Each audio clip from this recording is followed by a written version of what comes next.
Good morning to all my dear students of class 3. Today I am here to teach you all the subject English Grammar, chapter number 7. Open page number 26 of your book. Page number 26 of your book. The name of the chapter is Verbs.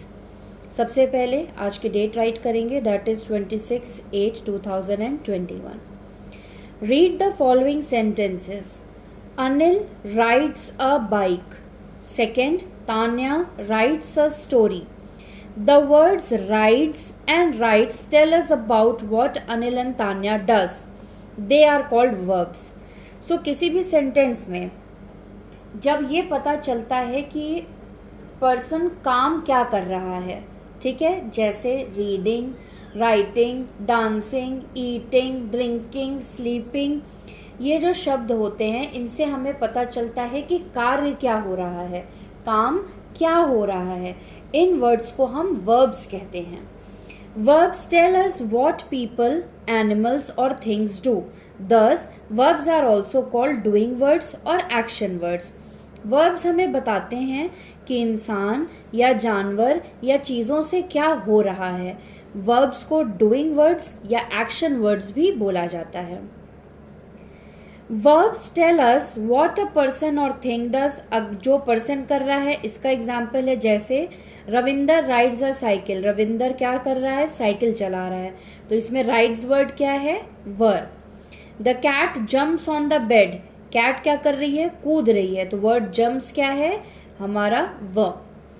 What is done to a person और thing. इसके अलावा verb हमें बताते हैं कि किसी भी सामान या आदमी के साथ क्या किया गया है. जैसे एलेक्स इज हिट, एलेक्स को मारा गया है.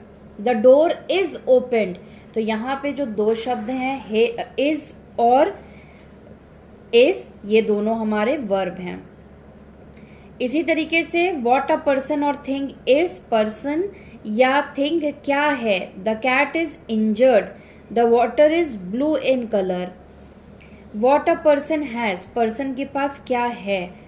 I have a soft brush. A group of words without a verb cannot be called a sentence. एक सेंटेंस में वर्ब होना ज़रूरी होता है. अगर किसी सेंटेंस में वर्ब नहीं है तो उसे हम सेंटेंस नहीं बोलते हैं.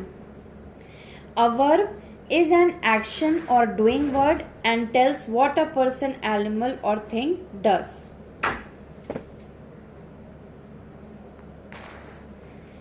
The verbs runs, rises, wears and build are made up of only one word. Sometimes a verb may be made up of two or more than two words. ज़रूरी नहीं है कि एक सेंटेंस में एक ही वर्ब हो. कई बार एक सेंटेंस में दो या दो से ज़्यादा वर्ब भी हो सकते हैं जिन्हें हम हेल्पिंग वर्ब्स कहते हैं. जैसे एग्जाम्पल, वीना इज डांसिंग. तो इसमें दो वर्ब हुए, इज और डांसिंग. इसमें जो इज है इसको हम बोलते हैं हेल्पिंग वर्ब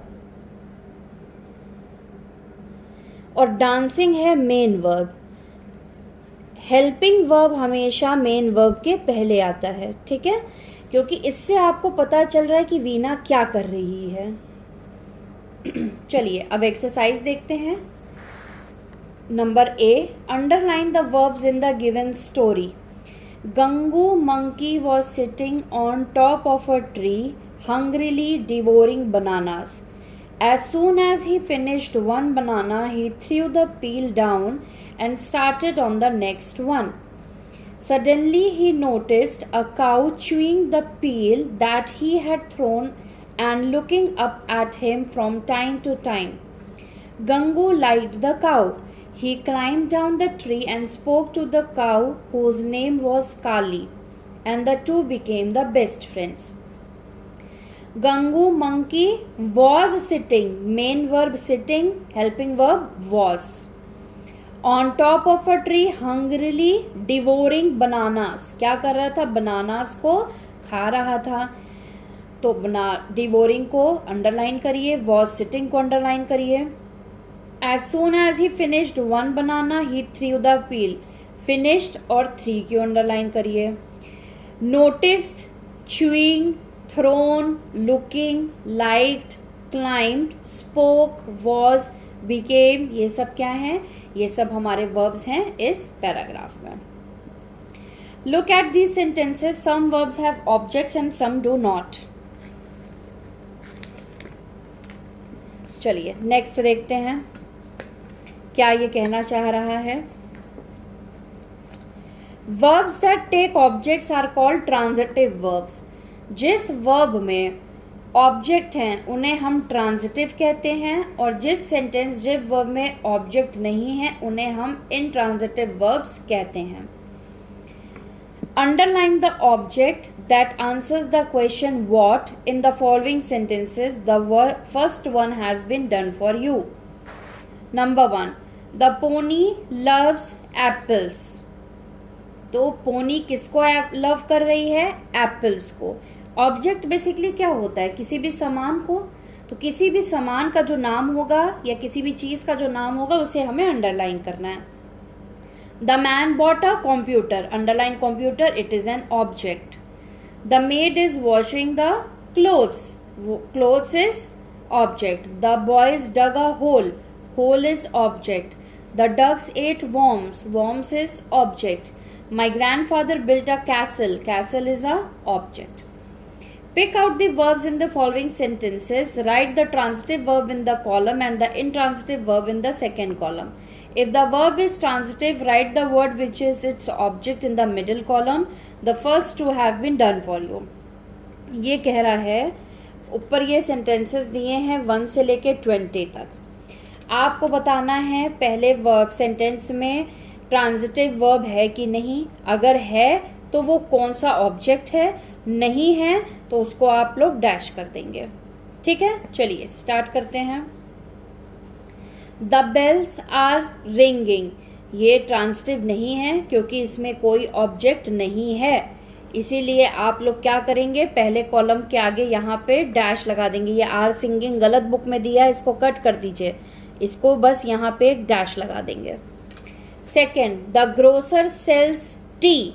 अब यहाँ पे ट्रांजिटिव वर्ब क्या है? सेल्स. और ऑब्जेक्ट क्या है? टी. हमेशा ध्यान रखिए ऑब्जेक्ट लास्ट में ही आता है. तो sells is transitive verb, tea is the object. Third, who rang the bell. Rang is transitive, the bell is object. Fourth, the servant cooked the dinner. Cooked is the transitive verb, dinner is the object. The policeman caught the thief. Caught is the transitive verb, thief is the object. The sun is setting. आगे आपकी book में दिया नहीं है, आप लोग यहीं पे कॉलम्स बना लीजिएगा, पीछे कम कॉलम्स दिए हैं. नंबर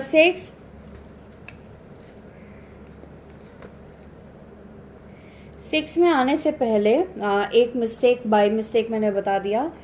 फर्स्ट सेंटेंस में आपका कोई ऑब्जेक्ट नहीं है. द बेल्स आर रिंगिंग, ये ट्रांजिटिव इनट्रांजिटिव वर्ब है. नॉर्मल जिसे हम मेन वर्ब कहते हैं वो है ringing.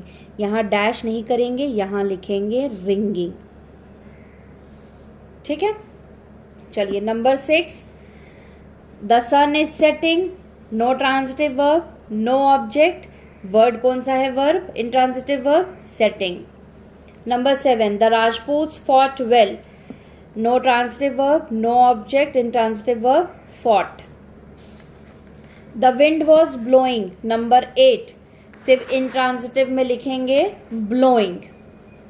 Number 9, Gagan is working hard. Intransitive में लिखेंगे working. Number 10, the farmer grows wheat. Grows लिखेंगे transitive में, wheat लिखेंगे object में.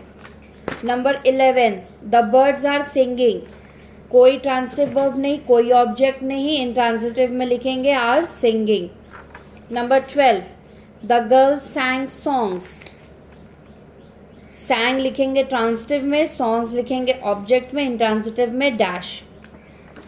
Number 13, mister Brijesh is digging his garden. Is digging objects में garden. Number 14, ships sail on the sea. No transitive verb, no object, intransitive verb है sail.